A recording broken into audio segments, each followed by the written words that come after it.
पिछले वारी भी 27 तरीक को इत्थे वाहवा इकट्ठ हो गया सी, जिस च सरदार राम सिंह जी चहला ने इत्थे बजुर्गों बारे ते बच्चों बारे बड़े विस्तार के नाल दस्सिया सी। ते अज ये आपां नूं गुरबाणी बारे दसणगे ते इहदे विचकार ही अपने तरलोक सिंह जी चुंग जिहड़े कि चुटकलियां दे बादशाह कहे जाते हैं, वो भी अपने विचकार बैठे ने। उन्हां नूं भी आपां टाइम देना ते मैं हुण तुहानूं थोड़ा जिहा ही विस्तार च नहीं जांदा, थोड़ा जिहा ही दसना कि जिहड़े राम सिंह जी ने इन्हां ने जिहड़ा एक स्कूल खोलिया, Sikh value learning centre super store के लागे यूनिट है जिहड़ा 2160 आ 30 तरीक नूं इन्हां ने एक कैंप रखिया। उत्थे जिहड़ा बच्चों नूं फ्री पढ़ाणगे, फ्री कैंप है जिहड़ा, उत्ते कोई पैसा नहीं लगना, अपने अपने बच्चे आपां उत्थे लिजा सकते हैं। तो उसके बाद क्लासां जिहड़ियां अटेंड जिहड़ियां शुरू करनगे 1 सितंबर को। ते बहुता मैं विस्तार च ना जांदा होया तुहानूं एक ये होर खुशी दसदा कि इत्थे अपने साथी इस सिख वैल्यू लर्निंग सेंटर को खुश होके बच्चों नूं फ्री पढ़ाण करके कुछ साथी अपने च डोनेशन दिंदे ने। कहना जरूर पैंदा, जिस तरह करनैल सिंह मास्टर जी ने, इन्हां ने भी मैनूं मना किया सी मेरा नाम ना लियो। इन्हां ने डोनेशन दी जी $20 ते अज इंदर सिंह जी बैठे ने अपने विचकार, इन्हां ने $100 दिता ते कहते भी अज दा लड्डू जद कि मैं रखे सी क्योंकि मेरी छोटी नूंह दा जन्मदिन सी भी मैं खिला देवां। ये कहते नहीं मैं खिलाने ने। इन्हां ने अज दे लड्डू इन्हां वल्लों ने ते बचते पैसे कहते डोनेशन 30 तरीक नूं बच्चों के खाते विच जाण।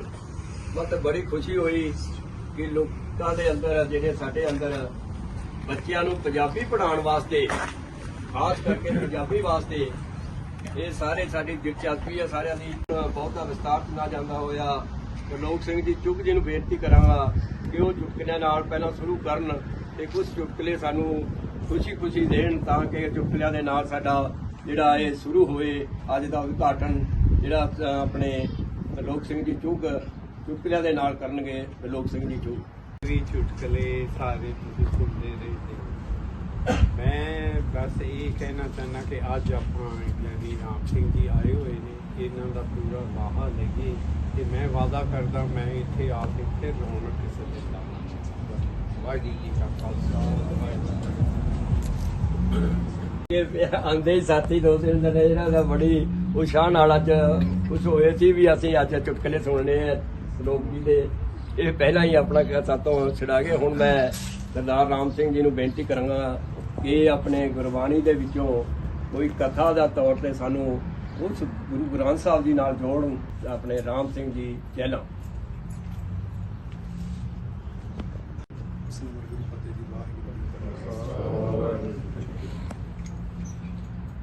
एक्चुअली जदों आपां कोई भी बंदा अपने इष्ट गुरु को जाता है तो उसका असली मकसद है अपने बारे जानना। जो विचारां ने साडे अंदर वो यादां दे झरोखे दी खिच विचों पैदा होंदियां ने ते उन्हां विचारां दा जदों असर हुंदा ते असीं उत्थे ही पहुंच जांदे हां जित्थों दीयां विचारां होंदियां। जदों असीं किते भी कुछ भी लिखिया पढ़दे हां, किते भी लिखिया, चाहे बोर्ड ते है, मैगजीन च है, बुक च है, सब तो जरूरी है कि सानू जच गया। जे तो जच गया तो साडा मन उवें सोचण लग जाता जिवें जच गया। ते जदों सोचण लग जाता है तो सच जाणिओ फिर उहनूं करदा भी है। कदी कदाई कोई बंदा पढ़दा है भी जी जिहड़ा पानी है ना वो 2 लीटर पीना चाहिए। हुण पढ़िया सारिਆਂ ने हुंदा, जिहनूं जच गया ਕਦੀ ਪਰਖ ਕੇ ਦੇਖੋ, ਜਿਹਨੂੰ ਜੱਜ ਗਿਆ ਉਹ ਟਰਾਈ ਕਰੇਗਾ, ਅਗਰ ਉਸ ਨੂੰ ਫਾਇਦਾ ਹੋ ਗਿਆ ਤਾਂ ਉਸ ਨੂੰ ਕੰਟੀਨਿਊ ਰੱਖੇਗਾ। ਜਿਹੜੀ ਗੁਰਬਾਣੀ ਹੈ ਨਾ ਜੀ, ਉਹ 'ਚ ਸੱਚ ਜਾਣਿਓ ਸਾਨੂੰ ਜ਼ਿੰਦਗੀ ਜਿਉਣੀ ਸਿਖਾਈ, ਕਮਾਲ ਦੀ ਜ਼ਿੰਦਗੀ ਜਿਉਣੀ ਸਿਖਾਈ। ਨਾ ਸਮਝ ਆਈ ਤਾਂ ਅਸੀਂ ਉਲਟ ਜਿਉਵਾਂਗੇ। ਅੱਜ ਇੱਕ ਪਦਾ ਸੁਖਮਨੀ ਸਾਹਿਬ ਜੀ ਦਾ ਤੁਹਾਡੇ ਨਾਲ ਵਿਚਾਰਨਾ ਹੈ। ਮੈਂ ਉਮੀਦ ਕਰਦਾ ਕਿ ਤੁਹਾਨੂੰ ਸਾਰਿਆਂ ਨੂੰ ਯਾਦ ਹੋਏਗਾ। ਉਸ ਵਿੱਚ ਜੋ ਇਸ ਕੁਦਰਤ ਵਿੱਚੋਂ ਇੱਕ ਸਿਧਾਂਤ ਪੇਸ਼ ਕੀਤਾ ਗਿਆ ਹੈ ਕਿ ਅੱਜ ਸਾਇੰਸ ਕਹਿੰਦੀ ਹੈ ਕਿ ਜਿਹੜੀ ਵੀ ਕੋਈ ਵੀ ਸ਼ਕਤੀ ਇਨ ਵਰਕਿੰਗ ਪ੍ਰੋਸੈਸ ਵਿੱਚ ਹੈ ਤਾਂ ਉਹਦੇ ਪਿੱਛੇ ਕੋਈ ਹੋਰ ਸ਼ਕਤੀ ਉਸ ਨੂੰ ਫੋਰਸ ਕਰਦੀ ਹੈ, ਤਾਂ ਉਹ ਇਨ ਵਰਕਿੰਗ ਪ੍ਰੋਸੈਸ ਵਿੱਚ ਆਉਂਦੀ ਹੈ। ਜਿਹਨੂੰ ਐਕਸ਼ਨ ਟੂ ਰਿਐਕਸ਼ਨ ਜਾਂ event to event first event to second event ਕਿਹਾ ਗਿਆ। ਪਰ ਸਾਇੰਸ ਇਹ ਵੀ ਕਹਿੰਦੀ ਹੈ ਕਿ ਜਿਹੜੀ ਕਿਸੇ ਸ਼ਕਤੀ ਦੀ ਫੋਰਸ ਕੀਤੀ ਹੋਈ ਸ਼ਕਤੀ ਇਨ ਵਰਕਿੰਗ ਪ੍ਰੋਸੈਸ 'ਚ ਆਏਗੀ, ਉਹਨੂੰ ਫੋਰਸ ਨਾ ਮਿਲੀ ਤਾਂ ਉਹਦੀ ਸਪੀਡ ਘਟਦੀ ਜਾਏਗੀ, ਤਾਂ ਸਪੀਡ ਕੰਟੀਨਿਊ ਨਹੀਂ ਰਹਿ ਸਕੇਗੀ। ਤੇ ਉਹਨੂੰ ਕੰਟੀਨਿਊ ਰੱਖਣ ਵਾਸਤੇ ਕੋਈ ਸ਼ਕਤੀ ਚਾਹੀਦੀ ਹੈ। ਦੁਨੀਆ ਦੇ ਵਿੱਚ ਇਦਾਂ ਹੀ ਆ, ਜਿੰਨਾ ਚਿਰ ਉਸ ਨੂੰ ਸ਼ਕਤੀ ਨੂੰ ਕੰਟਰੋਲ ਨਹੀਂ ਕੀਤਾ ਜਾਂਦਾ ਉਹਨਾਂ ਚਿਰ ਉਹ ਸ਼ਕਤੀ ਦੀ ਸਪੀਡ ਇੱਕ ਨਹੀਂ ਰਹਿ ਸਕਦੀ। ਸਪੀਡ ਉਹਦੀ ਰਿਡਿਊਸ ਹੋਏਗੀ, ਆਟੋਮੈਟਿਕਲੀ ਰਿਡਿਊਸ ਹੋਏਗੀ, ਜਿੰਨਾ ਚਿਰ ਹੋਰ ਸ਼ਕਤੀ ਉਸ ਨੂੰ ਨਹੀਂ ਕਰਦੀ। ਆਪਾਂ ਪਿੱਛੇ ਥੋੜਾ ਜਿਹਾ ਟੂਕ ਮਾਤਰ ਵਿਚਾਰਿਆ ਸੀ, ਇਹ ਧਰਤੀ ਸੂਰਜ ਦੇ ਦੁਆਲੇ ਚੱਕਰ ਕੱਢਦੀ ਹੈ 364 ਦਿਨ ਤੇ 6 ਘੰਟਿਆਂ ਵਿੱਚ ਇਹ ਇੱਕ ਚੱਕਰ ਪੂਰਾ ਕਰਦੀ ਹੈ। ਉਹ ਜਿਹੜੇ 6 ਘੰਟਿਆਂ ਚੱਕਰ ਪੂਰਾ ਕਰਦੀ ਹੈ, 4 ਸਾਲਾਂ ਬਾਅਦ ਫਰਵਰੀ ਨੂੰ ਨਤੀਜਾ ਰੱਖਣਾ ਪੈਂਦਾ ਤਾਂ ਕਿ ਉਹ ਚੱਕਰ ਪੂਰਾ ਕਰਨ ਵਾਸਤੇ। ਫਿਰ ਉਹ ਸਪੀਡ ਰਿਡਿਊਸ ਕਿਉਂ ਨਹੀਂ ਹੋਈ? ਉਹ ਸਪੀਡ ਘਟੀ ਕਿਉਂ ਨਹੀਂ? ਜਾਂ ਕਿਸੇ ਹੋਰ ਫੋਰਸ ਨੇ ਉਸ ਸਪੀਡ ਨੂੰ ਤੇਜ਼ ਕਿਉਂ ਨਹੀਂ ਕਰ ਦਿੱਤਾ? ਤਾਂ ਇਸ ਦਾ ਕੋਈ ਕੰਟਰੋਲਰ ਪਾਵਰ ਹੈ। ਜਿੰਨੀਆਂ ਵੀ ਗੈਲੈਕਸੀਜ਼ ਨੇ ਘੁੰਮ ਰਹੀਆਂ ਨੇ, ਸੁਪਰ ਗੈਲੈਕਸੀਜ਼ ਨੇ ਇਨ ਵਰਕਿੰਗ ਪ੍ਰੋਸੈਸ ਵਿੱਚ ਹੈ, ਅਗਰ ਸਪੀਡ 1 ਕਿਲੋਮੀਟਰ ਪਰ ਆਵਰ ਦੀ ਵੀ ਰਿਡਿਊਸ ਹੋ ਗਈ ਨਾ, ਐਕਸੀਡੈਂਟ ਹੁੰਦਾ ਹੈ। ਜੇ 1 ਕਿਲੋਮੀਟਰ ਪਰ ਆਵਰ ਦੀ ਸਪੀਡ ਵੀ ਅਗਰ ਤੇਜ਼ ਹੋ ਗਈ ਤਾਂ ਇਹ ਐਕਸੀਡੈਂਟ ਹੋ ਜਾਂਦਾ। ਤਾਂ ਉਹ ਕੰਟਰੋਲਰ ਪਾਵਰ ਨੂੰ ਲੱਭਣ ਵਾਸਤੇ ਸਾਇੰਸ ਯਤਨ ਕਰਦੀ ਪਈ ਹੈ। ਕੰਟਰੋਲਰ ਪਾਵਰ ਵੀ ਨਹੀਂ ਹੈ ਤੇ ਉਸ ਨੂੰ ਧਰਮ ਨੇ ਵੱਖ-ਵੱਖ ਨਾਮ ਦਿੱਤੇ। ਉਹਨੂੰ ਰੱਬ ਕਿਹਾ, ਪਰਮਾਤਮਾ ਕਿਹਾ, ਉਹਨੂੰ ਪ੍ਰਭੂ ਕਿਹਾ, ਕੋਈ ਵਾਹਿਗੁਰੂ ਕਿਹਾ, ਰਾਮ ਕਿਹਾ, ਅੱਲਾ ਕਿਹਾ, ਖੁਦਾ ਕਿਹਾ। ਕੋਈ ਕੰਟਰੋਲਰ ਹੈ ਜਿਹੜਾ ਇਸ ਨੂੰ ਕੰਟਰੋਲ ਕਰਦਾ। ਤੇ ਗੁਰੂ ਪਾਤਸ਼ਾਹ ਗੁਰੂ ਅਰਜਨ ਦੇਵ ਸਾਹਿਬ ਜੀ ਮਹਾਰਾਜ ਸੁਖਮਨੀ ਸਾਹਿਬ ਜੀ ਦੇ ਉਸ ਪਦੇ ਵਿੱਚ ਕਹਿੰਦੇ ਨੇ ਕਿ ਉਹ ਜੋ ਕੰਟਰੋਲਰ ਸ਼ਕਤੀ ਹੈ, ਦਾਤਾ ਹੈ, ਉਹ ਸਾਡਾ ਸ਼ਾਹੂਕਾਰ ਹੈ। ਮੈਂ ਫਿਰ ਦੁਹਰਾ ਦਿਆਂ, ਜਦੋਂ ਅਸੀਂ ਪੜ੍ਹਦੇ ਹਾਂ ਨਾ, ਜਿਹੜੀ ਚੀਜ਼ ਜੱਚ ਜਾਂਦੀ ਹੈ ਮਨ ਟਰਾਈ ਕਰਦਾ ਹੈ। ਅੱਜ ਵੀ ਜਿਹੜੀ ਚੀਜ਼ ਜਚੇਗੀ ਨਾ, ਦਾਅਵੇ ਨਾਲ ਕਿਹਾ ਜਾ ਸਕਦਾ ਮਨ ਟਰਾਈ ਕਰੇਗਾ, ਪਰ ਬਸ਼ਰਤੇ ਕਿ ਉਹ ਲਾਈਫ ਨਾਲ ਰਿਲੇਟਡ ਸਾਨੂੰ ਪਤਾ ਲੱਗ ਜਾਵੇ ਵਾਟ ਸ਼ੁੱਡ ਆਈ ਡੂ, ਮੈਂ ਕੀ ਕਰਨਾ ਹੈ, ਮੈਨੂੰ ਕੀ ਕਰਨਾ ਚਾਹੀਦਾ। ਤਾਂ ਗੁਰੂ ਪਾਤਸ਼ਾਹ ਕਹਿੰਦੇ ਸ਼ਾਹੂਕਾਰ ਨੇ ਸਾਨੂੰ 1 ਨਹੀਂ 2 ਨਹੀਂ ਅਣਗਿਣਤ ਦਾਤਾਂ ਦਿੱਤੀਆਂ। ਤਾਂ ਦਾਤੇ ਨੇ ਅਣਗਿਣਤ ਦਾਤਾਂ ਦਿੱਤੀਆਂ ਨੇ। ਉਹ ਪੰਕਤੀ ਸਾਰੇ ਬੋਲਿਓ। ਅਗਣਤ ਸ਼ਾਹ ਆਪਣੀ ਦੇ ਰਾਸ। ਮੇਰਾ ਖਿਆਲ ਹੈ ਅਰਥ ਕਰਨ ਦੀ ਲੋੜ ਨਹੀਂ, ਆਮ ਸਮਝ ਆ ਗਈ। ਸ਼ਾਹੂਕਾਰ ਹੈ, ਸ਼ਾਹ ਅਗਣਤ ਦਾਤਾਂ ਉਹਨੇ ਦਿੱਤੀਆਂ ਹੋਈਆਂ ਨੇ। ਅਗਣਤ ਸ਼ਾਹ ਆਪਣੀ ਦੇ ਰਾਸ, ਖਾਤ ਪੀਤ ਵਰਤੈ ਆਨੰਦ ਉਲਾਸ। ਅਸੀਂ ਖਾਂਦੇ ਆ, ਪੀਂਦੇ ਆ, ਆਨੰਦ ਮਾਣਦੇ ਆ। ਅਸੀਂ ਖਾਂਦੇ ਆ, ਪੀਂਦੇ ਆ, ਆਨੰਦ ਮਾਣਦੇ ਆ, ਠੀਕ ਹੈ ਜੀ। ਪਰ ਕਦੀ ਕਦਾਈ ਜ਼ਿੰਦਗੀ ਦੇ ਵਿੱਚ ਇੱਕ ਵੀ ਨਹੀਂ ਹੋਏਗਾ ਜਿਹਦੇ ਨਾਲ ਨਾ ਵਾਪਰੀ ਹੋਵੇ ਆਪਣੀ ਅਮਾਨ ਕੱਛ ਬਾਹਰ ਸ਼ਾਹ ਲੈ, ਵਾਪਸ ਲੈ ਲੈ। ਮਾਂ ਦਿੱਤੀ ਸੀ, ਲੈ ਗਿਆ। ਦਾਦਾ ਦਾਦੀ ਦਿੱਤੇ ਸੀ, ਲੈ ਗਿਆ। ਬਾਪ ਦਿੱਤਾ ਸੀ, ਲੈ ਗਿਆ। ਅਖੀਰਲੀ ਗੱਲ ਕਹਿ ਦਈਏ, ਸਰੀਰ ਦਿੱਤਾ ਲਿਜਾਏਗਾ। ਆਪਣੀ ਅਮਾਨ ਬਾਹਰ ਸ਼ਾਹ, ਜੋ ਕੁਝ ਵੀ ਮਿਲਿਆ ਹੈ ਉਹ ਜਾਏਗਾ। ਆ ਨਿਗਾਹ ਪਤਾ ਨਹੀਂ ਕਦੋਂ ਚਲੀ ਜਾਵੇ, ਸੁਣਨ ਦੀ ਸ਼ਕਤੀ ਹੈ ਪਤਾ ਨਹੀਂ ਕਦੋਂ ਚਲੀ ਜਾਵੇ, ਬੋਲਣ ਦੀ ਸ਼ਕਤੀ ਹੈ ਪਤਾ ਨਹੀਂ ਕਦੋਂ ਚਲੀ ਜਾਵੇ, ਉੱਠਣ ਬੈਠਣ ਦੀ ਸ਼ਕਤੀ ਪਤਾ ਨਹੀਂ ਕਦੋਂ ਚਲੀ ਜਾਵੇ। ਪਰ ਫਿਰ ਇਹ ਯਾਦ ਰੱਖਿਓ, ਜਿੰਨਾ ਚਿਰ ਇਹ ਹੈ ਉਹਨਾਂ ਚਿਰ ਇਸ ਦੀ ਵੈਲਿਊ ਸਮਝ ਨਹੀਂ ਆਉਂਦੀ। ਅਗਾਨਤ ਸ਼ਾਹ ਆਪਣੀ ਦੇ ਰਾਸ, ਖਾਤ ਪੀਤ ਵਰਤੈ ਆਨੰਦ ਉਲਾਸ, ਆਪਣੀ ਅਮਾਨ ਬਾਹਰ ਸ਼ਾਹ ਕਛ ਲੈ, ਅਗਿਆਨੀ ਮਨ ਰੋਸ ਕਰੇ। ਇੱਥੋਂ ਆ ਕੇ ਨਾ ਜੀ ਸਾਡੇ ਨਾਲ ਸਬਜੈਕਟ ਹੈ ਇੱਕ, ਅਸੀਂ ਜਿਉਣੇ ਕਿਵੇਂ। ਸਾਡੇ ਜ਼ਿੰਦਗੀ ਜਿਉਣ ਦੇ ਦੋ ਤਰੀਕੇ ਨੇ ਜੀ, ਦੋਨਾਂ 'ਚ ਜਿਹੜਾ ਮਰਜ਼ੀ ਪਿਕ ਕਰ ਲਓ, ਇਹ ਚੋਇਸ ਸਾਡੇ ਕੋਲ ਹੈ, ਜਿਹੜਾ ਮਰਜ਼ੀ ਪਿਕ ਕਰ ਲਓ। ਇੱਕ ਹੈ ਨਾ ਸੰਤੁਸ਼ਟੀ, ਇੱਕ ਹੈ ਸੰਤੁਸ਼ਟੀ ਦੀ। ਦੋ ਤਰੀਕੇ। ਇੱਕ ਸੋਚ ਕੇ ਦੇਖੋ, ਮੈਂ ਛੋਟਾ ਜਿਹਾ ਸਵਾਲ ਤੁਹਾਡੇ ਸਾਹਮਣੇ ਰੱਖਦਾ। ਸਾਡਾ ਮਨ ਕਦੋਂ ਖੁਸ਼ ਹੁੰਦਾ ਹੈ? ਜਦੋਂ ਸੰਤੁਸ਼ਟ ਹੁੰਦਾ ਹੈ ਕਿ ਜਦੋਂ ਨਾ ਸੰਤੁਸ਼ਟ ਹੁੰਦਾ ਹੈ? ਖੁਸ਼ ਕਦੋਂ ਹੁੰਦਾ ਹੈ? ਜਦੋਂ ਸੰਤੁਸ਼ਟ ਹੁੰਦਾ। ਜਦੋਂ ਨਾ ਸੰਤੁਸ਼ਟ ਹੁੰਦਾ ਹੈ ਉਦੋਂ ਇਹਦੇ ਅੰਦਰ ਹਿਡਨ ਸਟ੍ਰੈਸ ਹੁੰਦਾ ਹੈ। ਜਿਹੜੀ ਅੰਦਰ ਇਰੀਟੇਸ਼ਨ ਹੈ ਨਾ ਜੀ, ਖਿਝਾਹਟ, ਖਿਝਣਾ, ਇਹ ਨਾ ਸੰਤੁਸ਼ਟੀ ਵਿੱਚੋਂ ਨਿਕਲਦਾ ਜੀ। ਜਦੋਂ ਅਸੀਂ ਨਾ ਸੰਤੁਸ਼ਟ ਹੋਵਾਂਗੇ ਤਾਂ ਅਸੀਂ ਅੰਦਰੋਂ ਇਰੀਟੇਟ ਹੋਵਾਂਗੇ ਜੀ, ਅੰਦਰੋਂ ਤਣਾਅ ਵਿੱਚ ਹੋਵਾਂਗੇ, ਔਰ ਉਸ ਵਿੱਚੋਂ ਹੀ ਕ੍ਰੋਧ ਨਿਕਲੇਗਾ। ਨਾ ਸੰਤੁਸ਼ਟੀ ਵਿੱਚੋਂ ਕ੍ਰੋਧ ਨਿਕਲੇਗਾ। ਤੇ ਜਦੋਂ ਸੰਤੁਸ਼ਟ ਹੋਵਾਂਗੇ ਉਦੋਂ ਖੁਸ਼ੀ ਹੋਏਗੀ। ਆਪਾਂ ਸਾਰੇ ਪੁੱਤਰਾਂ ਧੀਆਂ ਵਾਲੇ, ਮੇਰੇ ਖਿਆਲ ਵਿੱਚ ਆਪਾਂ ਸਾਰਿਆਂ ਨੇ ਬੱਚੇ ਇੱਥੋਂ ਪਾਲ ਕੇ ਇੱਥੋਂ ਤੱਕ ਕਰਕੇ ਉਡਾਰੀ ਮਾਰ ਕੇ ਛੱਡਦੇ। ਜਾਓ ਪੁੱਤਰੋ, ਰਨਵੇ ਤੁਹਾਡਾ ਹੈ, ਹੁਣ ਉਡਾਰੀ ਤੁਸੀਂ ਮਾਰੋ। ਸਾਰਿਆਂ ਨੇ ਸਫ਼ਰ ਦੇਖ ਲਿਆ ਨਾ। ਕੀ ਅਸੀਂ ਮਨ ਕਦੀ ਝਿੜਕਿਆ ਨਹੀਂ ਬੱਚੇ ਨੂੰ? ਕੀ ਝਿੜਕਣ ਤੋਂ ਬਾਅਦ ਲਾਡ ਨਹੀਂ ਕੀਤਾ? ਜਦੋਂ ਝਿੜਕਿਆ ਸੀ ਉਦੋਂ ਮਨ ਨਾ ਸੰਤੁਸ਼ਟ ਸੀ। ਕੋਈ ਉਹਨੇ ਬੋਲਿਆ ਹੋਏਗਾ, ਕੁਝ ਉਹਦਾ ਕੋਈ ਵਰਤਾਰਾ ਹੋਏਗਾ, ਨਾ ਸੰਤੁਸ਼ਟ ਸੀ। ਤੇ ਜਦੋਂ ਹਰ ਵੇਲੇ ਉਹਨੂੰ ਝਿੜਕਾਂਗੇ ਤਾਂ ਇੱਕ ਦਿਨ ਵਿਸ਼ਵਾਸ ਚੱਕਿਆ ਜਾਏਗਾ। ਬੱਚਾ ਸੁਣਨੋਂ ਹਟ ਜਾਏਗਾ। ਪਤੀ ਪਤਨੀ ਦੇ ਵਿੱਚ ਅਗਰ ਨਾ ਸੰਤੁਸ਼ਟੀ ਹੋਏਗੀ ਤਾਂ ਇੱਕ ਦਿਨ ਵਿਸ਼ਵਾਸ ਚੱਕਿਆ ਜਾਏਗਾ। ਮਨੁੱਖ ਤੇ ਰੱਬ ਦੇ ਵਿੱਚ ਵੀ ਇਹੀ ਰਿਸ਼ਤਾ। ਗੁਰੂ ਪਾਤਸ਼ਾਹ ਕਹਿੰਦੇ ਆਪਣੀ ਅਮਾਨ ਬਾਹਰ ਸ਼ਾਹ ਕਛ ਲੈ, ਅਗਿਆਨੀ ਮਨ ਰੋਸ ਕਰੇ, ਆਪਣੀ ਪ੍ਰਤੀਤ ਆਪ ਹੀ ਖੋਵੈ ਬਾਹਰ ਉਸਕਾ। ਇੱਕ ਬੂਟੇ ਨੂੰ ਫੁੱਲ ਕਿੰਨੇ ਨੇ ਤੇ ਕੰਡੇ ਕਿੰਨੇ ਨੇ ਜੀ? ਜ਼ਿਆਦਾ ਕਿਹੜੇ ਹੁੰਦੇ ਨੇ? ਗੁਲਾਬ ਦੇ ਫੁੱਲ ਨੂੰ ਫੁੱਲ ਜ਼ਿਆਦਾ ਕਿ ਕੰਡੇ? ਜ਼ਿੰਦਗੀ ਵੀ ਗੁਲਾਬ ਦਾ ਫੁੱਲ ਹੈ, ਇਹਨੂੰ ਵੀ ਕੰਡੇ ਜ਼ਿਆਦਾ ਨੇ। ਯਾਦ ਰੱਖੋ, ਕੰਡੇ ਰਹਿਣਗੇ।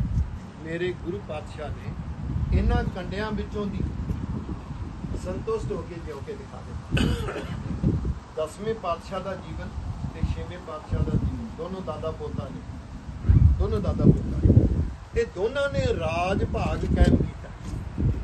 ਗੁਰੂ ਹਰਗੋਬਿੰਦ ਸਾਹਿਬ ਜੀ ਮਹਾਰਾਜ ਜੀ ਨੇ ਅੰਮ੍ਰਿਤਸਰ ਸਾਹਿਬ ਦੇ ਵਿੱਚ ਕਿਲਾ ਬਣਾਇਆ, ਸ਼੍ਰੀ ਅਕਾਲ ਤਖਤ ਸਾਹਿਬ ਬਣਾਇਆ, 2 ਨਿਸ਼ਾਨ ਸਾਹਿਬ ਖਿਲਾਰੇ, ਫੌਜਾਂ ਰੱਖੀਆਂ, ਔਰ ਉਸ ਵੇਲੇ ਇੱਕ ਬਿਗਲ ਵਜਾਇਆ, ਇਨਸਾਫ ਦਾ ਬਿਗਲ। ਔਰ ਇੱਕ ਗੱਲ ਪੱਕੀ ਹੈ, ਜਿਹੜਾ ਵੀ ਇਨਸਾਫ ਦੇ ਮਿਸ਼ਨ ਤੇ ਤੁਰੇਗਾ, ਚਾਹੇ ਉਹ ਥੋੜਾ ਤੁਰੇ ਤੇ ਚਾਹੇ ਬਹੁਤਾ ਤੁਰੇ, ਕੰਡਿਆਂ ਨਾਲ ਵਾਧਾ ਪਾਉਣਾ। ਠੀਕ ਹੈ ਜੀ। ਔਰ ਉਹਨਾਂ ਦੀ ਜ਼ਿੰਦਗੀ 6ਵੇਂ ਪਾਤਸ਼ਾਹ ਦੀ ਪੜ੍ਹ ਕੇ ਦੇਖੀਏ, ਸਾਰੀ ਜ਼ਿੰਦਗੀ ਸਟਰਗਲ ਦੀ, ਜਿਹਨੂੰ ਅਸੀਂ ਦੁੱਖ ਕਹਿੰਦੇ ਆ ਨਾ ਜੀ, ਉਹ ਸਾਰੇ ਦੇ ਸਾਰੇ ਗੁਰੂ ਸਾਹਿਬ ਦੀ ਜੀਵਨ ਚ, ਜਿਹਨੂੰ ਅਸੀਂ ਦੁੱਖ ਕਹਿੰਦੇ। ਫਿਰ ਜੇ 10ਵੇਂ ਪਾਤਸ਼ਾਹ ਦਾ ਜੀਵਨ ਦੀ ਗੱਲ ਕਰੀਏ ਤਾਂ 6ਵੇਂ ਪਾਤਸ਼ਾਹ ਨੇ 1 ਕਿਲਾ ਬਣਾਇਆ ਜੀ, ਤੇ 10ਵੇਂ ਪਾਤਸ਼ਾਹ ਨੇ 5 ਕਿਲੇ ਬਣਾਏ। ਉਹਨਾਂ 5 ਕਿਲਿਆਂ ਦੇ ਵਿੱਚ ਕਿਲਾ ਲੋਹਗੜ੍ਹ ਸਾਹਿਬ, ਲੋਹਗੜ੍ਹ ਸਾਹਿਬ ਜਿਹੜਾ ਸੀ ਉਸ ਵੇਲੇ ਹਥਿਆਰਾਂ ਦੀ ਫੈਕਟਰੀ ਸੀ, ਜਿਸ ਕਰਕੇ ਉਹਦੀਆਂ ਦੀਵਾਰਾਂ, ਉਹਦਾ ਦਰਵਾਜ਼ਾ ਇਤਨਾ ਮਜ਼ਬੂਤ ਬਣਾਇਆ ਸੀ ਕਿ ਕੋਈ ਤੋੜ ਨਾ ਸਕੇ, ਕਿਉਂਕਿ ਸਭ ਤੋਂ ਜ਼ਿਆਦਾ ਪਾਵਰ ਤੇ ਉੱਥੇ ਬੈਠੀ ਸੀ ਉਸ ਕਿਲੇ ਦੇ ਵਿੱਚ। 5 ਕਿਲੇ ਬਣਾਏ ਗਏ, ਰਣਜੀਤ ਨਗਾਰਾ ਵਜਾਇਆ ਗਿਆ। ਕਿਹੜੇ ਸਮੇਂ 'ਚ? ਜਿਹੜੇ ਸਮੇਂ 'ਚ ਕਹਿੰਦੇ ਸੀ ਕਿ ਕੋਈ ਉੱਚਾ ਨਹੀਂ ਬੈਠ ਸਕਦਾ। ਆ ਬਜ਼ੁਰਗਾਂ ਨੇ ਦੇਖਿਆ ਆਪਣਾ ਜ਼ਮਾਨਾ, ਜਦੋਂ ਕੋਈ ਸਰਕਾਰੀ ਅਹਿਲਕਾਰ ਆਉਂਦਾ ਸੀ ਤੇ ਉਹਦੇ ਸਾਹਮਣੇ ਕੋਈ ਮੰਜੇ ਤੇ ਨਹੀਂ ਸੀ ਬੈਠ ਸਕਦਾ। 10ਵੇਂ ਪਾਤਸ਼ਾਹ ਨੇ ਜਦੋਂ 5 ਕਿਲੇ ਬਣਾਏ ਨੇ, ਰਣਜੀਤ ਨਗਾਰਾ ਵਜਾਇਆ। ਬਿਗਲ ਕਾਹਦਾ ਸੀ? ਬਿਗਲ ਸੀ ਇਨਸਾਫ ਨਹੀਂ ਮਿਲ ਰਿਹਾ।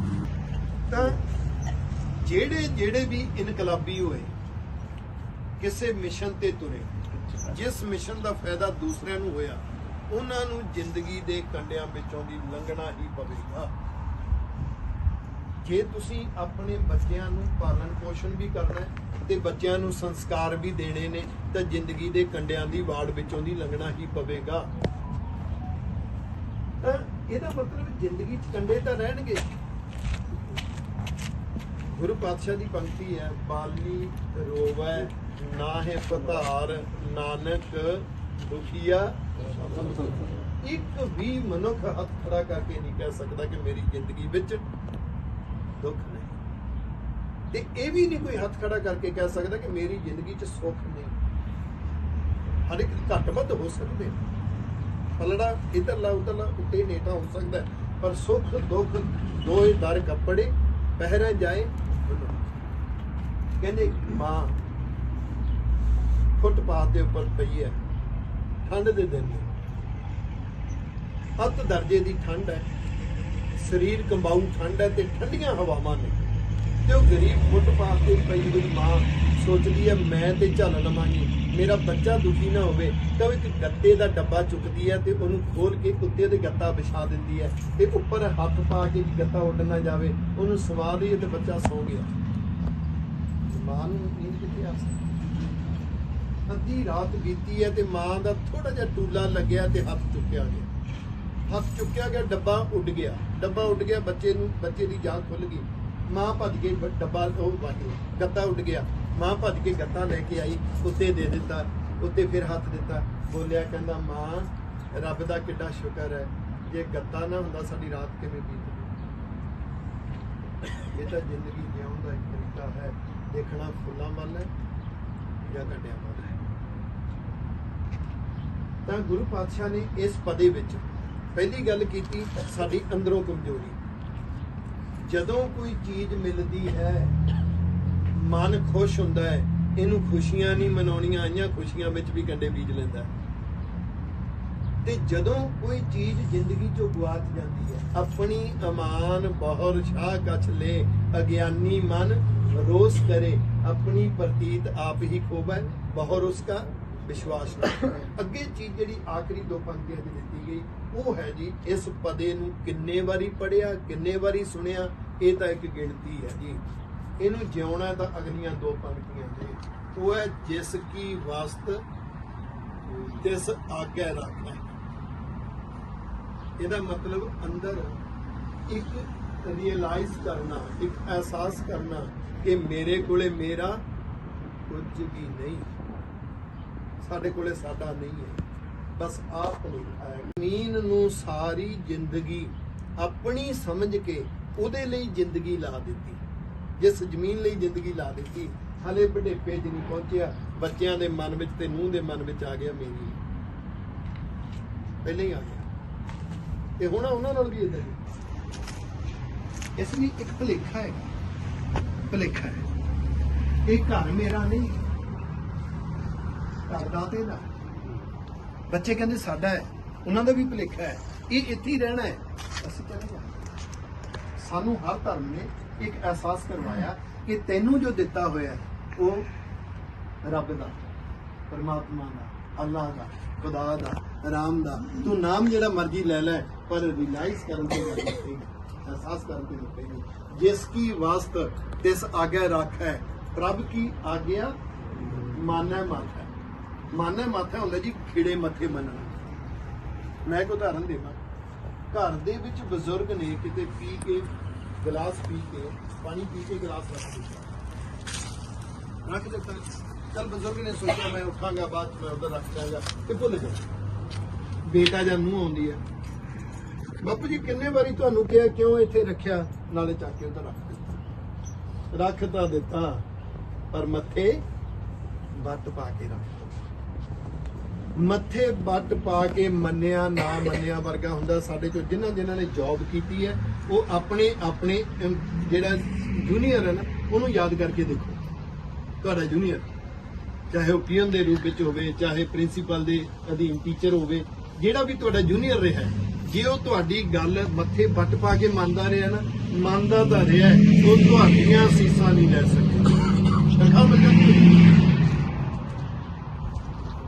ਮੈਂ ਆਪਣੀ ਜ਼ਿੰਦਗੀ ਵਿੱਚ ਇਹ ਵੀ ਮਹਿਸੂਸ ਕੀਤਾ ਕਿ ਸਕੂਲ ਦੇ ਵਿੱਚ ਜਿਹੜੇ ਚਪੜਾਸੀ ਜਿਨ੍ਹਾਂ ਨੂੰ ਆਪਾਂ ਕਹਿ ਦਿੰਦੇ ਸੀ, ਕਮਾਲ ਸੀ। ਚਪੜਾਸੀ ਟੀਚਰ ਪ੍ਰੋਫੈਸਰਾਂ ਦੀਆਂ ਵੀ ਅਸੀਸਾਂ ਲੈ ਜਾਂਦੇ ਸੀ, ਤੇ ਜੇ ਉਹਨੂੰ ਅਸਲੀ ਚਪੜਾਸੀ ਬਣਨਾ ਆ ਗਿਆ ਨਾ ਤੇ ਬੱਚਿਆਂ ਦੀਆਂ ਅਸੀਸਾਂ ਵੀ ਲੈ ਜਾਂਦੇ ਸੀ। ਤੇ ਕਮਾਲ ਦੀ ਬਾਤ ਹੈ, ਘਰੇ ਬੈਠੇ ਪੇਰੈਂਟਸ ਦੀਆਂ ਅਸੀਸਾਂ ਮਿਲਦੀਆਂ ਸੀ ਜਦੋਂ ਜਾ ਕੇ ਚਪੜਾਸੀ ਦੀ ਗੱਲ ਦੱਸਦੇ ਸੀ। ਇਸ ਲਈ ਕਮਾਈ ਕਰਨੀ, ਪੈਸਾ ਬਣਾਉਣਾ, ਪ੍ਰਾਪਰਟੀ ਬਣਾਉਣੀ ਜ਼ਿੰਦਗੀ ਦਾ ਇੱਕ ਹਿੱਸਾ ਹੈ। ਦੂਸਰਾ ਹਿੱਸਾ ਅਸੀਸਾਂ ਨੇ। ਆ ਇੱਕ ਪ੍ਰਾਪਰਟੀ ਹੈ ਅਸੀਸਾਂ। ਬਾਹਰਲੀਆਂ ਜੋ ਚੀਜ਼ਾਂ ਪ੍ਰਾਪਤ ਕਰਨੀਆਂ ਨੇ ਇਹਦੇ ਲਈ ਸਰੀਰ ਤੇ ਸਰੀਰ ਦੀ ਤੰਦਰੁਸਤੀ ਚਾਹੀਦੀ ਹੈ ਜੀ। ਅਸੀਸਾਂ ਲੈਣ ਵਾਸਤੇ ਸਾਡੀ ਸੋਚ ਤੇ ਸੁਭਾਅ ਦੀ ਤੰਦਰੁਸਤੀ ਚਾਹੀਦੀ ਹੈ। ਬਿਮਾਰ ਸੋਚ, ਬਿਮਾਰ ਸੁਭਾਅ ਆਪਣੇ ਬਾਪੂ ਦੀਆਂ ਤੇ ਮਾਂ ਦੀਆਂ ਅਸੀਸਾਂ ਨਹੀਂ ਲੈ ਸਕਦਾ, ਹੋਰ ਕਿੱਥੋਂ ਲਏਗਾ। ਤੇ ਗੁਰਬਾਣੀ ਨੇ ਸਾਡੇ ਮਨ ਨੂੰ ਤੰਦਰੁਸਤ ਬਣਾਇਆ, ਸੋਚ ਨੂੰ ਤੰਦਰੁਸਤ। ਆਪਾਂ ਜਿੰਨੇ ਬੈਠੇ ਹਾਂ ਨਾ, ਮਾਂ ਹਰ ਇੱਕ ਨੂੰ ਮਿਲੀ, ਮਾਂ ਹਰ ਇੱਕ ਨੂੰ ਮਿਲੀ, ਪਰ ਅਸੀਸਾਂ ਕੌਣ ਕਿੰਨੀਆਂ ਲੈ ਗਿਆ ਤੇ ਕੌਣ ਕਿੰਨੀਆਂ ਨਹੀਂ ਲੈ ਗਿਆ, ਇੱਕੋ ਹੀ ਚੀਜ਼ ਹੈ। ਬੋਲ ਕੇ ਦੱਸੋ ਨਾ ਦੱਸੋ, ਜਿਹੜਾ ਨਹੀਂ ਲੈ ਸਕਿਆ ਤੇ ਪਛਤਾਵੇ ਦੀ ਅੱਗ ਤੋਂ ਨਹੀਂ ਨਿਕਲ ਸਕਦਾ ਸਰ। ਉਸ ਪਛਤਾਵੇ ਦੀ ਅੱਗ ਉਹਨੂੰ ਸਤਾਈ ਜਾਏਗੀ, ਔਰ ਉਹਦੀਆਂ ਲਪਟਾਂ ਉਦੋਂ ਬਣਦੀਆਂ ਨੇ ਜਦੋਂ ਆਪਣੇ ਬੱਚੇ ਆਗਿਆਕਾਰੀ ਨਹੀਂ ਨਿਕਲਦੇ। ਤੇ ਫਿਰ ਗੁਰਬਾਣੀ ਦੀ ਪੰਕਤੀ ਚੋਟ ਮਾਰਦੀ ਹੈ, ਜੋ ਦੱਦਾ ਦੋਸ਼ ਨਾ ਦੇਉ ਕਿਸੈ, ਦੋਸ਼ ਕਰਮਾਂ ਆਪਣਿਆ, ਜੋ ਮੈਂ ਕੀਆ ਸੋ ਮੈਂ ਪਾਇਆ, ਦੋਸ਼ ਨਾ ਦੀਜੈ। ਪ੍ਰਭ ਕੀ ਆਗਿਆ ਮਾਨੈ ਮਾਥੈ। ਪ੍ਰਭ ਕੀ ਆਗਿਆ ਕੀ ਹੈ? ਸਿਚੁਏਸ਼ਨ ਹੈ। ਕੋਈ ਵੀ ਹਾਲਾਤ ਸਦਾ ਇੱਕ ਨਹੀਂ ਰਹਿੰਦਾ, ਪਰ ਇਸ ਨੂੰ ਮਹਿਸੂਸ ਕਰਨਾ, ਇਹਨੂੰ ਅਹਿਸਾਸ ਕਰਨਾ, ਅਹਿਸਾਸ ਕਰਕੇ ਜਿਉਣਾ। ਮੇਰੇ ਇੱਕ ਹੋਰ ਘਟਨਾ ਯਾਦ ਆਈ। ਇੱਕ ਬਾਦਸ਼ਾਹ, ਉਸ ਬਾਦਸ਼ਾਹ ਦਾ ਹੌਲੀ ਹੌਲੀ ਲੋਕਾਂ 'ਚ ਪ੍ਰਭਾਵ ਘਟ ਗਿਆ। ਪ੍ਰਭਾਵ ਘਟਦਿਆਂ ਜਦੋਂ ਲੋਕਾਂ 'ਚ ਪ੍ਰਭਾਵ ਘਟ ਗਿਆ ਨਹੀਂ, ਤੇ ਜਿਹੜੇ ਆਸ-ਪਾਸ ਦੇ ਰਾਜ ਸੀਗੇ ਤੇ ਆਸ-ਪਾਸ ਦੇ ਬਾਦਸ਼ਾਹ ਸੀ, ਉਹਨਾਂ ਨੇ ਹਮਲੇ ਕਰਨੇ ਸ਼ੁਰੂ ਕਰ ਦਿੱਤੇ। ਜਦੋਂ ਹਮਲੇ ਕਰਨੇ ਸ਼ੁਰੂ ਕਰ ਦਿੱਤੇ ਤੇ ਫੌਜ ਕਮਜ਼ੋਰ ਹੋ ਗਈ। ਜਦੋਂ ਫੌਜ ਕਮਜ਼ੋਰ ਹੋ ਗਈ ਤੇ ਉਹਨੇ ਆਪਣੇ ਵਜ਼ੀਰ ਨੂੰ ਬੁਲਾਇਆ। ਉਹ ਕਹਿਣ ਲੱਗਾ ਵੀ ਆਹ ਜੋ ਹੋ ਰਿਹਾ ਅੱਗੇ ਭਿਆਨਕ ਸਮਾਂ ਵਾਪਰ ਸਕਦਾ ਹੈ ਤੇ ਮੈਨੂੰ ਕੋਈ ਐਸੀ ਸਲਾਹ ਦਿਓ। ਉਹ ਕਹਿਣ ਲੱਗੇ ਜੀ ਐ ਕਰਕੇ ਵੀ ਆਪਾਂ ਕੁਝ ਪੜ੍ਹ ਲਈਏ। ਉਹ ਕਹਿੰਦਾ ਮੇਰੇ ਕੋਲ ਇੰਨਾ ਸਮਾਂ ਨਹੀਂ, ਅਸੀਂ ਜਿਹੜੇ ਰਾਜੇ ਹੁੰਦੇ ਆ ਸਾਡੇ ਕੋਲ ਇੰਨੀ ਸੋਚ ਵੀ ਨਹੀਂ ਹੁੰਦੀ, ਸਾਨੂੰ ਤਾਂ ਕੋਈ ਇੱਕ ਗੱਲ 'ਚ ਦੱਸ ਦਿਓ, ਕੋਈ ਇੱਕ ਗੱਲ 'ਚ ਸਲਾਹ ਹੋਵੇ। ਉਹ ਕਹਿੰਦਾ ਜੀ ਸਾਨੂੰ ਤਾਂ ਇਸ ਤਰ੍ਹਾਂ ਦੀ ਗੱਲ 'ਚ ਸਲਾਹ ਹੁੰਦੀ, ਅਸੀਂ ਤੇ ਪਹਿਲਾਂ ਵਜ਼ੀਰ ਬੈਠਾਂਗੇ, ਫਿਰ ਉਹਦਾ ਪਲਾਨ ਬਣਾਵਾਂਗੇ, ਸਮਝਾਵਾਂਗੇ। ਤੇ ਇਦਾਂ ਹੈ ਕਿ ਸੁਣਿਆ ਹੈ ਕਿ ਕੋਈ ਮਹਾਂਪੁਰਸ਼ ਰਹਿੰਦੇ ਨੇ ਵੀ ਉਹ ਜੰਗਲ 'ਚ ਰਹਿੰਦੇ ਨੇ, ਕਹਿੰਦੇ ਨੇ ਕਿ ਵੀ ਉਹ ਇੱਕ ਇੱਕ ਸ਼ਬਦ 'ਚ ਵੀ ਸਲਾਹ ਦੇ ਦਿੰਦੇ ਨੇ। ਉਹ ਸੀ ਨਹੀਂ ਸੀ ਗੱਲ, ਇਹ ਨਹੀਂ ਜੀ ਆਪਾਂ ਤਾਂ ਉਸ ਤੋਂ ਇੱਕ ਸਾਖੀ 'ਚੋਂ ਕੋਈ ਪੱਤ ਲੈਣਾ ਹੈਗਾ। ਕਹਿੰਦੇ ਉਹਨਾਂ ਕੋਲ ਚੱਲੇ, ਸਾਰੀ ਕਹਾਣੀ ਦੱਸੀ। ਕਹਿੰਦੇ ਬਜ਼ੁਰਗ ਕਹਿੰਦੇ ਵੀ ਮੇਰੇ ਗੁਰੂ ਨੇ, ਮੇਰੇ ਉਸਤਾਦ ਨੇ ਮੈਨੂੰ ਇੱਕ ਮੰਤਰ ਦਿੱਤਾ ਸੀ ਲਿਖ ਕੇ। ਉਹ ਇੱਕ ਲਾਈਨ ਦੇ ਵਿੱਚ ਹੈ ਤੇ ਉਹ ਦਿੱਤਾ ਸੀ ਮੁੰਦਰੀ ਦੇ ਨਾਗਵੇ ਨੂੰ। ਇੱਕ ਬਚਨ ਲਿਆ ਸੀ ਵੀ ਖੋਲੀ ਉਦੋਂ ਜਦੋਂ ਜ਼ਿੰਦਗੀ 'ਚ ਕੋਈ ਰਾਹ ਨਾ ਹੋਵੇ। ਤੇ ਉਹ ਮੁੰਦਰੀ ਮੇਰੇ ਕੋਲੇ ਹੈ। ਮੇਰੀ ਜ਼ਿੰਦਗੀ 'ਚ ਤਾਂ ਕਦੀ ਸਮਾਂ ਆਇਆ ਨਹੀਂ ਐਸਾ ਕਿ ਜਦੋਂ ਕੋਈ ਸਾਰੇ ਰਾਹ ਬੰਦ ਹੋ ਗਏ ਹੋਣ। ਇਹ ਮੈਂ ਦੇ ਸਕਦਾ, ਪਰ ਮੇਰੇ ਉਸਤਾਦ ਗੁਰੂ ਦਾ ਬਚਨ ਨਿਭਾਉਣਾ ਪਏਗਾ, ਜਦੋਂ ਕੋਈ ਰਾਹ ਨਾ ਹੋਇਆ ਉਦੋਂ ਖੋਲ ਲੈ। ਕਹਿੰਦੇ ਠੀਕ ਹੈ ਜੀ। ਉਹਨਾਂ ਮੁੰਦਰੀ ਦੇ ਦਿੱਤੀ। ਮੁੰਦਰੀ ਰਾਜੇ ਨੇ ਪਹਿਨ ਲਈ। ਉਹ ਨਾਗ ਦੇ ਹੇਠਾਂ ਉਹ ਇੱਕ ਲਾਈਨ ਲਿਖੀ ਹੋਈ ਕਾਗਜ਼ ਦੇ ਵਿੱਚ। ਰਾਜੇ ਦੇ ਮਨ 'ਚ ਆਵੇ ਕਿ ਮੈਂ ਖੋਲਾਂ, ਫਿਰ ਆਵੇ ਨਹੀਂ ਹਾਲੇ ਤਾਂ 4-5 ਮੇਰੇ ਨਾਲ ਸਿਕਿਉਰਿਟੀ ਗਾਰਡ ਹੈਗੇ ਨੇ। ਉਹਨਾਂ ਕਿਹਾ ਸੀ ਜਦੋਂ ਕੋਈ ਹੱਲ ਨਾ ਹੋਵੇ ਤੇ ਹੌਲੀ ਹੌਲੀ ਸਿਕਿਉਰਿਟੀ ਗਾਰਡ ਕਹਿਣ ਲੱਗੇ ਬਾਦਸ਼ਾਹ ਸਿਕਿਉਰਿਟੀ ਕਿਹਦੀ, ਨਾ ਖਜ਼ਾਨਾ ਰਿਹਾ ਨਾ ਰਾਜ ਭਾਗ ਰਿਹਾ, ਤੇ ਹੁਣ ਸਾਡੀ ਵੀ ਕੀ ਲੋੜ ਆ, ਅਸੀਂ ਵੀ ਚੱਲੇ ਆ। ਵਜ਼ੀਰ ਰਹਿ ਗਿਆ। ਬਾਦਸ਼ਾਹ ਦੇ ਮਨ 'ਚ ਫਿਰ ਖੋਲਣ ਦਾ ਆਇਆ, ਕਹਿੰਦਾ ਨਹੀਂ। ਉਹਨਾਂ ਨੇ ਬਚਨ ਕੀਤਾ ਜਦੋਂ ਕੋਈ ਰਾਹ ਨਾ ਹੋਵੇ ਵਜ਼ੀਰ ਤਾਂ ਹੈਗਾ। ਤੇ ਉਹ ਵਜ਼ੀਰ ਵੀ ਕਹਿਣ ਲੱਗਾ ਬਾਦਸ਼ਾਹ ਨੂੰ ਵਜ਼ੀਰੀ ਵੀ ਕਾਹਦੀ, ਜਦੋਂ ਬਾਦਸ਼ਾਹ ਦੀ ਚਲੀ ਗਈ ਹੁਣ ਵਜ਼ੀਰੀ ਵੀ ਕਾਹਦੀ, ਮੈਨੂੰ ਵੀ ਜਾਣ ਦਿਓ। ਕਹਿੰਦੇ ਠੀਕ ਹੈ। ਜਗ੍ਹਾ ਚਲੇ ਗਏ ਤੇ ਯਾਦ ਆਇਆ ਕਿ ਹੁਣ ਕੋਈ ਰਾਹ ਖੋਲਾਂ। ਕਹਿੰਦੇ ਨਾਗ ਕੱਢਿਆ, ਨਾਗ ਦੇ ਵਿੱਚੋਂ ਕਾਗਜ਼ ਕੱਢਿਆ, ਉਹਤੇ ਲਿਖਿਆ ਸੀ ਇਹ ਵੀ ਬੀਤ ਜਾਏਗਾ, ਇਹ ਵੀ ਬੀਤ ਜਾਏਗਾ। ਮੈਨੂੰ ਹੌਸਲਾ ਆਇਆ। ਸੱਚ ਜਾਣੇ ਦੁੱਖਾਂ ਦੇ ਵਿੱਚ ਅਗਰ ਮਨ ਮੰਨ ਜਾਵੇ ਨਾ ਇਹ ਵੀ ਬੀਤ ਜਾਏਗਾ, ਤਾਂ ਅੰਦਰੋਂ ਇੱਕ ਹੌਸਲਾ ਬਣਦਾ ਹੈ।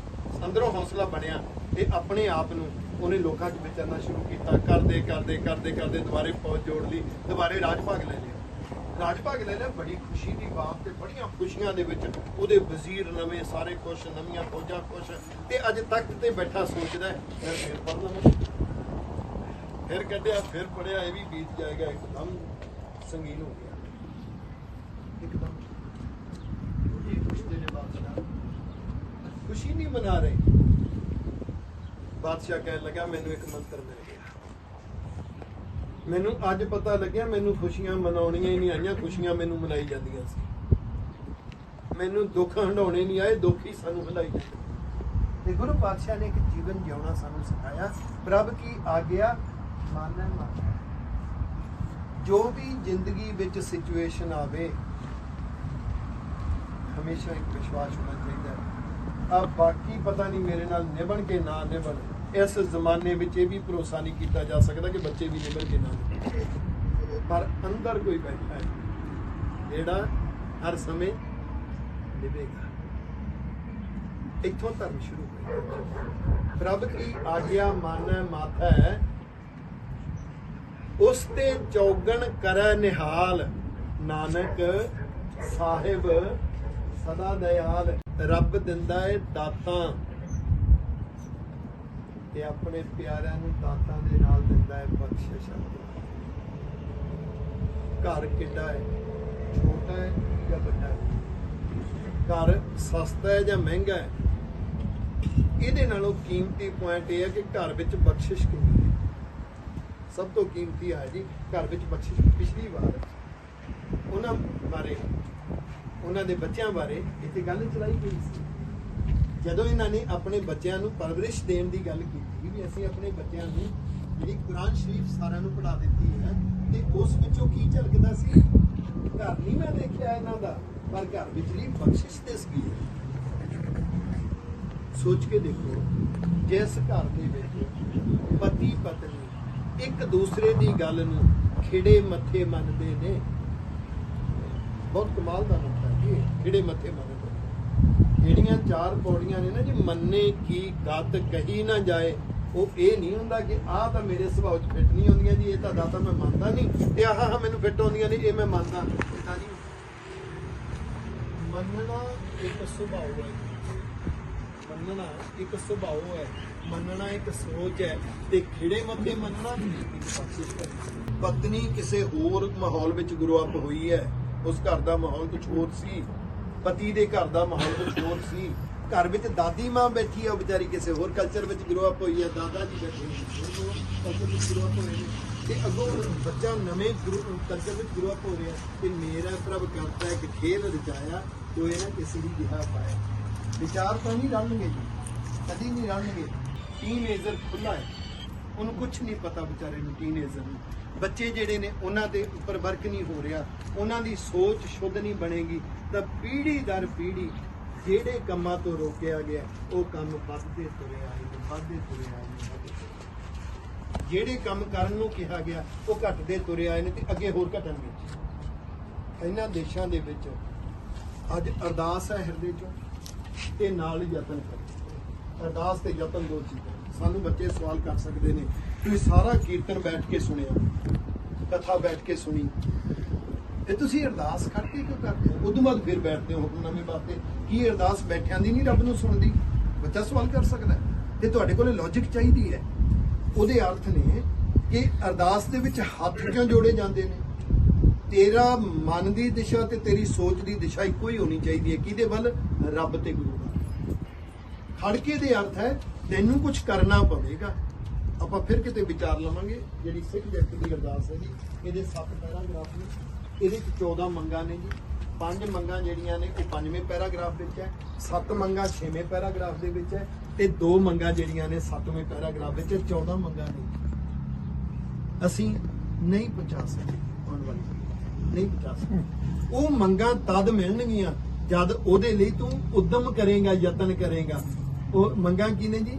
ਸਿੱਖਾਂ ਨੂੰ ਕੀ ਮੰਗਿਆ ਗਿਆ? ਸਿੱਖਾਂ ਨੂੰ ਕਰਨਾ ਪਏਗਾ, ਇਹਦੇ ਲਈ ਯਤਨ ਕਰਨਾ ਪਏਗਾ। ਤਾਂ ਫਿਰ ਕਿਤੇ ਆਪਾਂ ਇਹ ਵਿਚਾਰਾਂਗੇ। ਤਾਂ ਸਾਡੀ ਜ਼ਿੰਦਗੀ ਵਿੱਚ ਸਿਚੁਏਸ਼ਨ ਇੱਕ ਨਹੀਂ ਰਹੇਗੀ ਜੀ, ਇੱਕ ਨਹੀਂ ਰਹੇਗੀ। ਦੂਸਰੀ ਗੱਲ, ਜਿਹਨੂੰ ਦੁਨੀਆ ਦੁੱਖ ਕਹਿੰਦੀ ਹੈ, ਮੈਂ ਦਾਅਵੇ ਨਾਲ ਕਹਿ ਸਕਦਾ ਕਿ ਆਪਾਂ ਜਿੰਨੇ ਵੀ ਬੈਠੇ ਹਾਂ, ਹਰ ਇੱਕ ਕੋਲੇ ਕੋਈ ਨਾ ਕੋਈ ਤਜਰਬਾ ਜ਼ਰੂਰ ਹੈ ਜੀ। ਕਿਸੇ ਨੂੰ ਕਦੀ ਅੰਡਰ ਐਸਟੀਮੇਟ ਨਾ ਕਰੋ। ਬੰਦਾ ਕਈ ਵਾਰੀ ਪੈਸੇ ਦੇ ਹੰਕਾਰ 'ਚ ਐਸਟੀਮੇਟ ਕਰ ਲੈਂਦਾ, ਮੈਂ ਅਮੀਰ ਹਾਂ, ਗਰੀਬ ਹੈ। ਹੋ ਸਕਦਾ ਤੇਰੇ ਨਾਲੋਂ ਵੱਧ ਗਰੀਬ ਆਪਣੇ ਬੱਚਿਆਂ ਨੂੰ ਆਗਿਆਕਾਰੀ ਬਣਾਈ ਬੈਠਾ ਹੋਵੇ, ਉਹਦੇ ਕੋਲ ਵੱਧ ਟੈਲੈਂਟ ਹੋਵੇ। ਇਸ ਲਈ ਕਦੀ ਮਾਣ ਨਹੀਂ, ਕਦੀ ਗਿਆਨ ਦਾ ਮਾਣ ਨਹੀਂ, ਕਦੀ ਉਮਰ ਦਾ ਮਾਣ ਵੀ ਨਹੀਂ ਕਰਨਾ। ਗੁਰੂ ਪਾਤਸ਼ਾਹ ਨੇ ਸਾਰੇ ਭੇਦ ਸਾਨੂੰ ਬਤਾ ਦਿੱਤੇ। ਠੀਕ ਹੈ ਜੀ, ਹਰ ਇੱਕ ਕੋਲੇ ਤਜਰਬਾ ਹੈ। ਆਪਣੀ ਆਪਣੀ ਜ਼ਿੰਦਗੀ 'ਚੋਂ ਪਰਖ ਕੇ ਦੇਖੋ ਜੀ, ਜਿਹੜੇ ਤਜਰਬੇ ਨੇ ਨਾ ਜ਼ਿਆਦਾ ਤੋਂ ਤਜਰਬੇ ਜ਼ਿਆਦਾ। ਕੋਈ ਬੰਦਾ ਐਸਾ ਹੈ ਜਿਹਦਾ ਕਦੀ ਕ੍ਰਿਟੀਸਾਈਜ਼ ਨਹੀਂ ਹੋਇਆ? ਤੁਹਾਡੇ ਪਿੰਡ ਵਿੱਚ, ਮੇਰੇ ਪਿੰਡ ਵਿੱਚ ਕਦੀ ਕਿਸੇ ਦਾ ਕ੍ਰਿਟੀਸਾਈਜ਼ ਨਹੀਂ ਹੋਇਆ? ਕੀ ਪਿੱਠ ਪਿੱਛੇ ਕ੍ਰਿਟੀਸਾਈਜ਼ ਨਹੀਂ ਹੁੰਦਾ? ਔਰ ਉਸ ਨੂੰ ਦੁਨੀਆ ਸੱਥ ਕਹਿੰਦੀ ਸੀ। ਤੈਨੂੰ ਮੈਂ ਸੱਦਾ ਵੀ ਦੇਵਾਂਗਾ, ਕੋਸ਼ਿਸ਼ ਕਰਿਓ ਆ ਕੈਨੇਡਾ ਦੀਆਂ ਸੱਥਾਂ ਨੂੰ ਆਪਾਂ ਉਹ ਪਿੱਠ ਪਿੱਛੇ ਗੱਲਾਂ ਕਰਨ ਵਾਲੀਆਂ ਸੱਥਾਂ ਨਾ ਬਣਾਈਏ। ਪ੍ਰੋਡਕਟਿਵ ਵਿਚਾਰਾਂ ਕਰੀਏ, ਪ੍ਰੋਡਕਟਿਵ ਮਾਹੌਲ ਸਿਰਜਿਆ ਜਾਏਗਾ, ਉਹਦਾ ਅਸਰ ਸਾਡੇ ਤੇ ਹੋਏਗਾ। ਪ੍ਰੋਡਕਟਿਵਿਟੀ ਅਸੀਂ ਆਪਣੇ ਘਰ ਵਿੱਚ ਲੈ ਕੇ ਜਾਵਾਂਗੇ, ਉਹਦਾ ਅਸਰ ਅਵਸ਼ ਸਾਡੇ ਬੱਚਿਆਂ ਦੇ ਉੱਤੇ। सिचुएशन ਨੂੰ गुरु पातशाह ने सिखाया, जिसकी वस्त तिस आज्ञा रख है, प्रभ की आज्ञा माना मत है, उसते चौगन करे निहाल, नानक साहिब सदा दयाल। रब बच्चे सारिਆਂ ਨੂੰ ਦਿੰਦਾ ਹੈ, ਜਿਹੜਾ ਇਸ ਤਰ੍ਹਾਂ ਜਿਉ ਲਏਗਾ ਉਹਦੇ ਬੱਚਿਆਂ ਨੂੰ ਆਗਿਆ ਕਰਨੀ। ਨੂਹਾਂ ਹਰ ਇੱਕ ਨੂੰ ਦਿੰਦਾ ਹੈ। ਇਹ ਗੱਲ ਯਾਦ ਰੱਖਿਓ। ਕਈ ਵਾਰੀ ਅਸੀਂ ਨਾ ਨਿਰਾਸ਼ ਜਿਹੇ ਹੋ ਕੇ ਗੱਲ ਕਹਿ ਦਿੰਦੇ ਹਾਂ, ਨਹੀਂ ਜੀ ਹੁਣ ਤਾਂ ਜ਼ਮਾਨਾ ਹੀ ਐਸਾ। ਮੈਂ ਬੇਨਤੀ ਕਰਾਂ, ਬੀਜ ਨਹੀਂ ਕਦੀ ਸੁੱਕਦਾ। ਉਹਨਾਂ ਦਾ ਬੀਜ ਕਦੀ ਨਹੀਂ ਸੁੱਕਦਾ, ईमानदारी का बीज कभी नहीं सुकता। ऐसा तो हो सकता है कि जिस जंगल में कोई गेड़ा नहीं मारे, उस जंगल में कोई बूटा हो गया हो, पर सुकदा नहीं। ये गुणों का बूटा कभी सुकदा नहीं। ते ये गुण बनणगे किवें? जदों पुछया गया ना गुरु नानक पातशाह जी नूं, तुहाडे रब दा नाम की है? कहंदे जी गुणी निधान है। किहों जिहा जी? कहंदे निरंकार है, उहदा आकार कोई नहीं। ਇਹਦਾ मतलब जे आकार कोई नहीं, एक एक बजुर्ग ਦੇ ਅੰਦਰ जो गुण बैठा है वो रब गुण बन के अंदर बैठा है। ये ਵੱਖਰੀ ਗੱਲ है, हो सकता ਬੱਚਿਆਂ ਨੂੰ भी ना दिसे। और ਇਹ ਤੇ ਕਮਾਲ ਦੀ ਬਾਤ ਹੈਗੀ ਹੈ ਵੀ ਆਪਾਂ ਜਿਸ ਤਰ੍ਹਾਂ ਦਾ ਜੀਵਨ ਜਿਉਂਦੇ ਨਾ, ਅਸੀਂ ਜਿਹਦੇ ਜ਼ਿਆਦਾ ਨੇੜੇ ਹੋ ਜਾਈਏ ਨਾ, ਉਹਦੇ ਗੁਣ ਦੇਖਣੇ ਘੱਟ ਕਰ ਦਿੰਦੇ ਆ ਤੇ ਨੁਕਸ ਦੇਖਣੇ ਜ਼ਿਆਦਾ। ਇਹ ਗੁਰੂ ਪਾਤਸ਼ਾਹ ਦੀ ਬਾਣੀ ਨੂੰ ਵਿਚਾਰ ਕੇ ਜਿਉਣਾ ਕਿਵੇਂ। ਅਖੀਰ ਤੇ ਇੱਕ ਮੈਸੇਜ ਦੇਣਾ ਚਾਹਾਂਗਾ, ਆਪਣੀ ਆਪਣੀ ਜ਼ਿੰਦਗੀ ਚੋਂ ਪਰਖਿਓ। ਜਦੋਂ ਅਸੀਂ ਕਿਸੇ ਦੇ ਔਗਣਾਂ ਦੀ ਵਿਚਾਰ ਕਰਾਂਗੇ ਤਾਂ ਮਨ, ਆਪਾਂ ਸ਼ੁਰੂ 'ਚ ਗੱਲ ਕੀਤੀ ਸੀ, ਮਨ ਸੰਤੁਸ਼ਟ ਨਹੀਂ ਹੈ। ਔਗਣਾਂ ਦੀ ਗੱਲ ਕਰਕੇ ਸੰਤੁਸ਼ਟ ਹੋ ਹੀ ਨਹੀਂ ਸਕਦਾ। ਔਗਣਾਂ ਦੀ ਗੱਲ ਉੱਥੇ ਕਰਨੀ ਹੈ ਜਿਸ ਦੇ ਉੱਪਰ ਤਰਸ ਆਵੇ, ਕੁਝ ਕਰ ਸਕੀਏ, ਉਹਦੇ ਕੁਝ ਕਰ ਸਕੀਏ। ਰੱਬ ਨਾ ਕਰੇ ਮੇਰਾ ਜਾਂ ਤੁਹਾਡਾ ਬੱਚਾ ਵਿਗੜ ਗਿਆ ਕਿਸੇ ਵਿੱਚ, ਤੇ ਅਸੀਂ ਉਸ ਬੱਚੇ ਨੂੰ ਸਮਝਾ ਸਕਦੇ ਹੋਈਏ ਤਾਂ ਗੱਲ ਕਰੀਏ। ਜੇ ਸਮਝਾ ਸਕਦੇ ਹੋਈਏ ਜਾਂ ਬਦਲ ਸਕਦੇ ਹੋਈਏ ਜਾਂ ਯਤਨ ਕਰ ਸਕਦੇ ਹੋਈਏ ਤਾਂ ਕਰੀਏ। ਨਹੀਂ ਤਾਂ ਇਹਦਾ ਇੱਕ ਨੁਕਸਾਨ ਪੱਖ ਪਤਾ ਕੀ ਹੁੰਦਾ ਜੀ? ਜਦੋਂ ਅਸੀਂ ਹਰ ਵੇਲੇ ਔਗਣਾਂ ਦੀਆਂ ਗੱਲਾਂ ਕਰਾਂਗੇ, ਉਹਦੇ ਦੋ ਨੁਕਸਾਨ ਹੋ ਜਾਣਗੇ। ਇੱਕ ਤਾਂ ਔਗਣ ਵੇਖਣ ਦੀ ਬਿਰਤੀ ਪੈਦਾ ਹੋ ਜਾਏਗੀ, ਗੱਲਾਂ ਹੀ ਔਗਣਾਂ ਦੀਆਂ ਚੰਗੀਆਂ ਲੱਗਣਗੀਆਂ, ਤੇ ਘਰ ਵਿੱਚ ਫਿਰ ਪਤਾ ਕੀ ਹੋਏਗਾ ਜੀ? ਫਿਰ ਔਗਣ ਹੀ ਦਿਸਣਗੇ, ਔਗਣ ਹੀ ਦਿਸਣਗੇ। ਜਿਹੜਾ ਇੱਕ ਸੈਮੀਨਾਰ ਹੈਗਾ, ਫਿਰ ਕਿਤੇ ਸਮਾਂ ਮਿਲਿਆ ਅਗਲੀ ਵਾਰ ਤੋਂ ਮੈਂ ਚਾਹਾਂਗਾ ਕਿ ਅਸੀਂ ਤੁਹਾਨੂੰ ਉੱਥੇ ਸੱਦਾ ਦੇਈਏ, ਤੁਸੀਂ ਉੱਥੇ ਆਓ, ਆਪਾਂ ਉਸ ਮਾਹੌਲ ਵਿੱਚ ਬੈਠੀਏ। ਘਰ ਦੇ ਵਿੱਚ ਛੋਟੇ ਛੋਟੇ ਕੰਫਲਿਕਟ ਕਿਵੇਂ ਪੈਦਾ ਹੁੰਦੇ ਨੇ, ਛੋਟੇ ਛੋਟੇ ਜਿਹੜੇ ਤਕਰਾਰ ਕਿਵੇਂ ਪੈਦਾ ਹੁੰਦੇ ਨੇ, ਤੇ ਉਹ ਤਕਰਾਰ ਸਾਡੀ ਜ਼ਿੰਦਗੀ ਨੂੰ, ਘਰ ਦੇ ਮਾਹੌਲ ਨੂੰ ਬੇਰੁਖਾ ਕਿਵੇਂ ਕਰਦਾ। ਉਹਦੀ ਮੈਂ ਇੱਕ ਉਦਾਹਰਨ ਦਿੰਦਾ। ਕੋਈ ਵੀ ਚੀਜ਼ ਲੈ ਲਓ, ਫਾਰ ਐਗਜ਼ਾਮਪਲ ਘਰ ਵਿੱਚ ਟ੍ਰੈਡਮਿਲ ਪਈ ਹੈ, ਘਰ ਵਿੱਚ ਬੇਟਾ ਨੂੰਹ ਬੈਠੀ ਹੈ, ਤੇ ਦੋਨੋਂ ਪਤੀ ਪਤਨੀ ਆਪਸ ਵਿੱਚ ਵਿਚਾਰ ਕਰਦੇ ਨੇ ਵੀ ਇਦਾਂ ਕਰੀਏ, ਆਪਾਂ ਟ੍ਰੈਡਮਿਲ ਚੱਕ ਕੇ ਉਧਰਲੇ ਪਾਸੇ ਰੱਖ ਦਈਏ, ਇੱਥੇ ਥੋੜੀ ਜਿਹੀ ਠੀਕ ਨਹੀਂ ਆ। ਵਿਚਾਰ ਕੀਤੀ, ਠੀਕ ਹੈ। ਕਦੀ ਨੂੰਹ ਦਾ ਸਮਾਂ ਨਹੀਂ, ਕਦੀ ਬੇਟੇ ਦਾ ਸਮਾਂ ਨਹੀਂ, ਆਪਾਂ ਇੱਥੇ ਦੇਖਿਆ ਛੁੱਟੀ ਵਾਲਾ ਸਮਾਂ ਨਹੀਂ, ਸੋਚਿਆ ਚਲੋ ਛੁੱਟੀ ਵਾਲੇ ਦਿਨ ਕਰ ਦਿਆਂਗੇ। ਤੇ ਉਧਰੋਂ ਪਤਨੀ ਨੇ ਕਿਤੇ ਸੋਚਿਆ ਵੀ ਇਹਨਾਂ ਦੇ ਮੂੰਹ ਚੋਂ ਗੱਲ ਨਿਕਲੀ ਹੋਈ ਹੈ ਵੀ ਮੰਨ ਲਈਏ, ਉਹਨੇ ਵਿਚਾਰੀ ਨੇ ਕਰਦੇ ਕਰਦੇ ਖਿੱਚ ਧੂ ਕੇ ਉੱਥੇ ਕਰਤੀ। ਹੁਣ ਨੋਟ ਕਰਿਓ, ਜਿਹੜੀ ਚੀਜ਼ ਸੋਚ ਪੂਰੀ ਸੀ ਉਹ ਤਾਂ ਪੂਰੀ ਹੋ ਗਈ, ਠੀਕ ਹੈ ਜੀ। ਤਾਂ ਉਹ ਪੁੱਛਦਾ, ਕਹਿੰਦਾ ਟ੍ਰੈਡਮਿਲ ਕਿਹਨੇ ਕੀਤੀ? ਉਹ ਤਾਂ ਕਹਿੰਦੀ ਮੈਂ ਕੀਤੀ ਹੈ। ਕਹਿੰਦੇ ਜੇ ਨਾਲ ਚੜ ਜਾਂਦੀ ਫਿਰ ਕੀ ਹੁੰਦਾ? ਇਸ ਉਮਰ ਦੇ ਵਿੱਚ ਉਹਨੂੰ ਗੁੱਸਾ ਆ ਗਿਆ, ਮੈਂ ਕੀਤਾ ਇੱਕ ਪਾਸੇ ਤੇ ਗੁੱਸਾ ਆਇਆ, ਕਹਿਣ ਲੱਗੀ ਤੁਹਾਡਾ ਤਾਂ ਲਾਣਾ ਹੀ ਇਹੋ ਜਿਹਾ, ਤੁਹਾਨੂੰ ਨਹੀਂ ਸੰਤੁਸ਼ਟ ਕੀਤਾ ਜਾ ਸਕਦਾ, ਤੇਰੀ ਮਾਂ ਵੀ ਇਹੋ ਜਿਹੀ ਹੈ, ਤੇਰਾ ਪਿਓ ਵੀ ਇਹੋ ਜਿਹਾ। ਉਧਰੋਂ ਉਹ ਗਿਆ ਪੇਕਿਆਂ ਤੱਕ, ਘਰ ਤੇ ਲੜਾਈ ਸ਼ੁਰੂ ਹੋਈ। ਇੱਕ ਸਿਆਣਾ ਸੱਜਣ ਆਇਆ, ਉਹ ਕਹਿੰਦਾ ਗੱਲ ਕੀ ਹੈ? ਉਹਨਾਂ ਦੱਸਿਆ ਵੀ ਆਹ ਗੱਲ ਹੈ। ਉਹ ਕਹਿੰਦੇ ਜੀ ਇਹਨੂੰ ਹੋਰ ਐਂਗਲ ਨਾਲ ਸਮਝੋ। ਜਦੋਂ ਉਹਨੇ ਟ੍ਰੈਡਮਿਲ ਪਾਸੇ ਕੀਤੀ ਸੀ ਤਾਂ ਉਹਨੇ ਤੁਹਾਡੇ ਤੇ ਤਰਸ ਕੀਤਾ ਸੀ, ਬਜ਼ੁਰਗ ਹੈ ਮੈਂ ਕਿਉਂ ਠਾਵਾਂ ਨੂੰ, ਮੈਂ ਆਪ ਹੀ ਧੱਕੇ ਕਰ ਦਿੰਦੀ ਹਾਂ, ਹੋਰ ਕੰਮ ਵੀ ਕਰਦੀ ਹਾਂ। ਤੇ ਇਹਨੇ ਜਦੋਂ ਕਿਹਾ ਸੀ ਨਾ, ਇਹਨੇ ਵੀ ਤਰਸ ਵਿੱਚ ਹੀ ਕਿਹਾ ਸੀ, ਜੇ ਨਾਲ ਚੜ ਜਾਂਦੀ ਫਿਰ ਕੀ ਹੁੰਦਾ? ਇਹ ਗੱਲ ਵੱਖਰੀ ਹੈ, ਬੋਲੀ ਬੈਠ ਚੁੱਕੀ ਬੈਠਾ ਹੁੰਦਾ ਨਾ, ਕਈ ਵਾਰੀ ਸਾਡੀ ਬੋਲੀ ਹੋਈ ਬੈਠ ਬਣ ਜਾਂਦੀ ਹੈ। ਅਸੀਂ ਉਸ ਚੀਜ਼ ਨੂੰ ਉਸੇ ਤਰ੍ਹਾਂ ਹੀ ਨੁਕਸ ਲੱਭ ਕੇ ਹਮੇਸ਼ਾ ਇਹਦੇ 'ਚ ਮੈਂ ਜ਼ਰੂਰ ਸੱਦਾ ਦੇਣਾ ਚਾਹਾਂਗਾ, ਘਰ ਦੇ ਵਿੱਚ ਜਿੰਨਾ ਬੱਚਿਆਂ ਦਾ ਟੈਲੈਂਟ ਦੇਖਾਂਗੇ, ਉਹਨੇ ਕਾਮਯਾਬ ਰਹਿ ਜਾਵਾਂਗੇ। ਜਿਨ੍ਹਾਂ ਬੱਚਿਆਂ ਦੇ ਕੀਤੇ ਹੋਏ ਕੰਮ ਦੇਖਾਂਗੇ ਉਹਨੇ ਕਾਮਯਾਬ ਰਹਿ ਜਾਵਾਂਗੇ। ਜਿੰਨੇ ਨੁਕਸ ਦੇਖਾਂਗੇ ਉਹਨਾਂ ਘਰ ਦਾ ਮਾਹੌਲ ਰੁੱਖਾ ਕਰ ਦੇਗਾ। ਜਿਹੜੀ ਆਮ ਮੈਂ ਨੌਜਵਾਨਾਂ ਦੇ ਵਿੱਚ ਦਿੰਦਾ ਉਹ ਵੀ ਇੱਕ ਉਦਾਹਰਨ ਹੈਗੀ। ਕਹਿੰਦੇ ਕਿਸੇ ਨੇ ਆਪਣੀ ਘਰਵਾਲੀ ਨੂੰ ਕਿਹਾ ਵੀ ਘਰਵਾਲੀ ਨੂੰ ਕਿਹਾ ਕਿ ਆ ਬਿੱਲ ਪੇ ਕਰਨਾ ਹੈਗਾ, ਬਿੱਲ ਪੇ ਕਰ ਦੇ। ਚੱਲ ਵਿਚਾਰੀ ਭੁੱਲ ਗਈ ਤੇ ਸ਼ਾਮ ਨੂੰ ਸਾਰਾ ਸਟ੍ਰੈਸ ਘਰ ਤੇ ਨਿਕਲ ਗਿਆ, ਲੜਾਈ ਪੈਦਾ ਹੋ ਗਈ। ਤੂੰ ਨਾ ਕਦੀ ਕੀਤਾ, ਤੈਨੂੰ ਕਿੰਨੇ ਵਾਰੀ ਕਿਹਾ, ਬਸ ਤੇਰਾ ਤਾਂ ਸੁਣਿਆ ਹੀ ਆ ਹੈਗਾ, ਤੇਰਾ ਤਾਂ ਕੰਮ ਕਦੀ ਹੋਇਆ ਹੀ ਨਹੀਂ ਨਾ। ਉਹ ਕਹਿਣ ਲੱਗੀ ਮੈਂ ਸੱਚ ਦੱਸਾਂ, ਤੁਹਾਡੇ ਲਈ ਕੋਈ ਮਰ ਵੀ ਜਾਵੇ ਨਾ ਤੁਸੀਂ ਤਦ ਵੀ ਸੰਤੁਸ਼ਟ ਨਹੀਂ ਹੋਗੇ। ਹੁਣ ਕੀ ਉਸਨੇ 8 ਘੰਟੇ ਜੌਬ ਨਹੀਂ ਕਰਕੇ ਆਈ ਹੋਏਗੀ ਤੇ ਆਪਣੀ ਕਮਿਊਨਿਟੀ 'ਚ ਹਾਲੇ ਅਗਲੀ ਪੀੜ੍ਹੀ ਤਾਂ ਇਸ ਚੱਕਰ 'ਚ ਬਚ ਰਹੀ ਹੈ। ਆਪਾਂ ਮੇਰੇ ਖਿਆਲ ਫਸੇ ਹੋਏ ਹਾਂ। ਮੈਨੂੰ ਨਹੀਂ ਲੱਗਦਾ ਕਿ ਆਪਾਂ ਨੂੰ ਇਹ ਹੋਏਗਾ ਵੀ ਰੋਟੀ ਆਪਾਂ ਬਣਾ ਦਈਏ।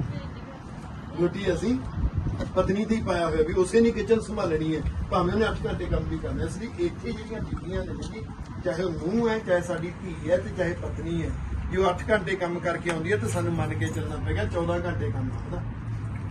ਉਹਨੇ ਲਾਉਂਡਰੀ ਵੀ ਉਸੇ ਨੇ ਕਰਨੀ ਹੈ, ਉਹਨੇ ਕਿਚਨ ਵੀ ਉਸੇ ਨੇ ਸੰਭਾਲਣੀ ਹੈ ਨਾ। ਕੀ ਉਹਨੇ ਹੋਰ ਕੰਮ ਨਹੀਂ ਕੀਤੇ? ਤਾਂ ਇਹਦਾ ਮਤਲਬ ਨੁਕਸ ਦੇਖਣ ਦੀ ਬਿਰਤੀ ਹੈ। ਇਸ ਪੰਕਤੀ ਨੇ ਸਾਨੂੰ, ਇਸ ਪਦੇ ਨੇ ਸਾਨੂੰ ਇੱਕ ਚੀਜ਼ ਸਿਖਾਉਣੀ ਹੈ, ਸੰਤੁਸ਼ਟ ਹੋਣ ਵਾਸਤੇ ਤੂੰ ਫੁੱਲਾਂ ਨੂੰ ਦੇਖੇਗਾ ਆਨੰਦ ਆ ਜਾਏਗਾ, ਤੂੰ ਕੰਡਿਆਂ ਨੂੰ ਦੇਖ ਦੇਖ ਕੇ ਝੁਰੀ ਜਾਏਗਾ ਤੇ ਫੁੱਲਾਂ ਦਾ ਆਨੰਦ ਵੀ ਮਾਣ ਸਕੇਗਾ। ਜ਼ਿੰਦਗੀ ਵਿੱਚ 4 ਸਵੇਰੇ ਨਾ ਸੰਤੁਸ਼ਟੀ ਦੇ ਕੰਡੇ ਤਾਂ ਮੇਰੇ ਗੁਰੂ ਪਾਤਸ਼ਾਹ ਦੇ ਜੀਵਨ ਵਿੱਚ ਵੀ ਸਨ। ਦੁਨੀਆ ਦਾ ਕੋਈ ਵੀ ਬੰਦਾ ਹੱਥ ਖੜਾ ਕਰਕੇ ਕਹਿ ਦਿਓ ਜਾਂ ਕਿਸੇ ਵੀ ਬੰਦੇ ਬਾਰੇ ਕਹਿ ਦਿਓ ਕਿ ਉਹਦੀ ਜ਼ਿੰਦਗੀ 'ਚ ਦੁੱਖ ਨਹੀਂ ਆਏ। ਕੀ ਜੀਸਸ ਦੀ ਜ਼ਿੰਦਗੀ 'ਚ ਦੁੱਖ ਨਹੀਂ ਆਏ? ਕੀ ਹਜ਼ਰਤ ਜੀ ਦੀ ਜ਼ਿੰਦਗੀ 'ਚ ਦੁੱਖ ਨਹੀਂ ਆਏ? ਕੀ ਅਵਤਾਰ ਪੈਗੰਬਰਾਂ ਦੀ ਜ਼ਿੰਦਗੀ 'ਚ ਦੁੱਖ ਨਹੀਂ ਆਏ? ਕੀ ਗੁਰੂ ਸਾਹਿਬਾਨਾਂ ਦੀ ਜ਼ਿੰਦਗੀ 'ਚ ਦੁੱਖ ਨਹੀਂ ਆਏ? ਇਹ ਤਾਂ ਜ਼ਿੰਦਗੀ ਦਾ ਇੱਕ ਹਿੱਸਾ ਹੈ। ਬੱਚਿਆਂ ਦੇ ਟੋਟੇ ਕੀਤੇ ਗਏ ਨੇ, ਉਹਨਾਂ ਦੀ ਗਰਦਨ ਲਿਬੜੀ ਪਈ ਹੈ, ਰਹਿ ਰਸਾ ਦਾ ਪਾਠ ਕਰ ਰਹੀਆਂ ਨੇ। ਕਹਿੰਦਾ ਦੇਖਦੇ ਹਾਂ ਅੱਜ ਕੀ ਮੰਗਣਗੀਆਂ, ਅਰਦਾਸ ਤੋਂ ਬਾਅਦ ਕੀ ਮੰਗਣਗੀਆਂ। ਤੇ ਜਦੋਂ ਅਰਦਾਸ ਕਰਦੀਆਂ ਨੇ ਨਾ, ਅਖੀਰ ਤੇ ਕਹਿੰਦੀਆਂ ਨੇ ਧੰਨ ਗੁਰੂ ਕਲਗੀਧਰ ਪਾਤਸ਼ਾਹ, ਸ਼ੁਕਰ ਹੈ ਸਾਡੀਆਂ ਅੱਖਾਂ ਦੇ ਸਾਹਮਣੇ ਬੱਚਿਆਂ ਦੀ ਸਿੱਖੀ ਨਿਭ ਗਈ, ਸਾਡੀ ਵੀ ਨਿਭਾ ਗਈ। ਸੰਤੁਸ਼ਟੀ ਸਿਚੁਏਸ਼ਨ ਨੇ ਨਹੀਂ ਦੇਣੀ, ਇਹ ਯਾਦ ਰੱਖਣਾ। ਸਿਚੁਏਸ਼ਨ ਨੇ, ਸਥਿਤੀਆਂ ਨੇ, परिस्थितियां ने, हालातां ने संतुष्टि नहीं देनी। संतुष्ट होना भी एक आदत है, ना संतुष्ट होना भी एक आदत है। जेड़ा संतुष्ट नहीं हो सकता, अंदरों आदत ही ना संतुष्टि दी है, ਉਹਦੇ ਘਰ ਵਿੱਚ ਪੜ੍ਹੀ ਲਿਖੀ ਨੂੰਹ ਵੀ ਆ ਜਾਵੇ, ਉਹਦੇ ਬੱਚੇ ਵੀ ਪੜ੍ਹੇ ਲਿਖੇ ਬਣ ਜਾਣ, ਉਹ ਤੋਂ ਵੱਧ ਵੀ ਕਮਾਈ ਕਰਨ ਲੱਗ ਜਾਣ, ਉਹ ਨਾ ਸੰਤੁਸ਼ਟੀ ਦੀ ਆਦਤ ਪੈਣੀ ਦੇਵੇਗੀ ਕਿ ਅੰਦਰ ਜ਼ਿੰਦਗੀ ਦਾ ਠਿਕਾਣਾ। ਗੁਰਬਾਣੀ ਨੇ, ਗੁਰੂ ਪਾਤਸ਼ਾਹ ਨੇ, ਭਗਤਾਂ ਨੇ, ਭੱਟਾਂ ਨੇ ਪਹਿਲਾਂ ਤਾਂ ਜਿਉਂ ਕੇ ਦਿਖਾ ਦਿੱਤਾ। ਫਿਰ ਕਮਾਲ ਦੀ ਬਾਤ ਇਹ ਹੈ ਵੀ ਉਹਨਾਂ ਸਮਿਆਂ ਵਿੱਚ ਅੱਜ ਆ ਬਜ਼ੁਰਗ ਬੈਠੇ ਨੇ, ਅਸੀਂ ਆਪਣੇ ਬਚਪਨ 'ਚ ਦੇਖਿਆ, ਬਜ਼ੁਰਗਾਂ ਨੇ ਤਾਂ ਹੋਰ ਵੀ ਦੇਖਿਆ ਹੈਗਾ। ਆਪਾਂ ਜਦੋਂ ਬਚਪਨ ਵਿੱਚ ਸੀ ਅੰਕਲ ਜੀ, ਉਦੋਂ ਕਿੰਨੇ ਕੁ ਲੋਕ ਸੀ ਪਿੰਡ 'ਚ ਪੜ੍ਹੇ ਲਿਖੇ? ਕਿੰਨੇ ਕੁ ਪਰਿਵਾਰ ਹੁੰਦੇ ਸੀ ਪੜ੍ਹੇ ਲਿਖੇ? ਤੁਹਾਡੇ ਬਚਪਨ ਵਿੱਚ ਤਾਂ ਇਹ ਵੀ ਹੋਏਗਾ ਕਿ ਸ਼ਾਇਦ ਚਿੱਠੀ ਪੜਾਉਣ ਵਾਸਤੇ ਵੀ 2-3 ਪਿੰਡਾਂ 'ਚ ਕੋਈ ਇੱਕ ਅੱਧ ਹੋਏਗਾ। M I right? ਇਦਾਂ ਦਾ ਹੁੰਦਾ ਸੀ। ਤਾਂ ਫਿਰ ਤੁਸੀਂ ਸੋਚ ਕੇ ਦੇਖੋ, 500 ਸਾਲ ਪਹਿਲਾਂ ਗੁਰੂ ਸਾਹਿਬ ਦੇ ਹੁੰਦੇ ਆ, ਗੁਰੂ ਸਾਹਿਬ ਆਪਣੀ ਬਾਣੀ ਆਪ ਲਿਖ ਲੈ ਸੀ। ਕਿੰਨੀ ਦੂਰ ਦ੍ਰਿਸ਼ਟਤਾ ਸੀ, ਇਹ ਕੰਮ ਆਏ। ਜੇ ਉਹ ਬਾਣੀ ਆਪ ਨਾ ਲਿਖਾਈ ਹੁੰਦੀ, ਆਪ ਨਾ ਆਦ ਬੀੜ ਤਿਆਰ ਕੀਤੀ ਹੁੰਦੀ, ਜੇ ਆਪ ਨਾ ਗੁਰਗੱਦੀ ਦਿੱਤੀ ਹੁੰਦੀ, ਅੱਜ ਤਾਂ ਅਸੀਂ ਲੜ ਕੇ ਸਿਰ ਪਾੜ ਲੈਂਦੇ ਸੀ। ਅੱਜ ਤਾਂ ਬਿਰਤੀ ਹੋਈ ਐਸੀ ਬਣ ਗਈ, ਮੁੱਦਾ ਹੀ ਚਾਹੀਦਾ, ਕਿਉਂਕਿ ਬਿਰਤੀ ਬਣ ਚੁੱਕੀ ਹੈ। ਔਰ ਕੋਸ਼ਿਸ਼ ਕਰਿਓ ਜਿਹੜੇ ਮੁੱਦੇ ਕੌਮ ਦੇ ਖਤਰਨਾਕ, ਉਹਨਾਂ ਨੂੰ ਚਰਚਾ ਵਿੱਚ ਵੀ ਨਾ, ਸਾਡੇ ਅੰਦਰ ਵੀ ਭੜਕਾਟ ਪੈਦਾ, ਸਾਡੇ ਸੁਣਨ ਵਾਲਿਆਂ ਦੇ ਅੰਦਰ ਭੜਕਾਟ ਪੈਦਾ ਹੁੰਦੀ ਹੈ। ਤੇ ਉਹਦੇ ਲਈ ਇੱਕ ਸੁਝਾਅ ਇਹ ਦੇਵਾਂਗਾ, ਆਉਣ ਵਾਲੀ ਪੀੜ੍ਹੀ ਬੱਚਿਆਂ ਦੇ ਸਾਹਮਣੇ ਕਦੇ ਵੀ ਕਿਸੇ ਦੀ ਨੈਗੇਟਿਵ ਗੱਲ ਬੱਚਿਆਂ ਦੇ ਸਾਹਮਣੇ ਨਾ ਕਰੇ। ਕੀਤਾ ਕੀ ਜਾਵੇ, ਇਹ ਇੰਨੀ ਸਮਝ ਆ ਜਾਵੇ ਵੀ ਘੱਟੋ ਘੱਟ ਮੈਂ ਨਾ ਸੰਤੁਸ਼ਟ ਹੋਣਾ ਛੱਡ ਦੇਵਾਂ। ਉਹਦੇ ਲਈ ਇੱਕ ਨੁਕਤਾ ਤਾਂ ਕੋਈ ਯਾਦ ਰੱਖਿਓ, ਇਹ ਵੀ ਬੀਤ ਜਾਏਗਾ, ਇਹ ਵੀ ਬੀਤ ਜਾਏਗਾ। ਤੇ ਦੂਜਾ ਨੁਕਤਾ ਇਹ ਯਾਦ ਰੱਖਿਓ, ਦਾਤੇ ਨੇ ਸਾਡੇ ਲਈ ਕੁਝ ਹੋਰ ਵਧੀਆ ਰੱਖਿਆ। मेरिया ऑनलाइन क्लासेस में मैं भी जाना।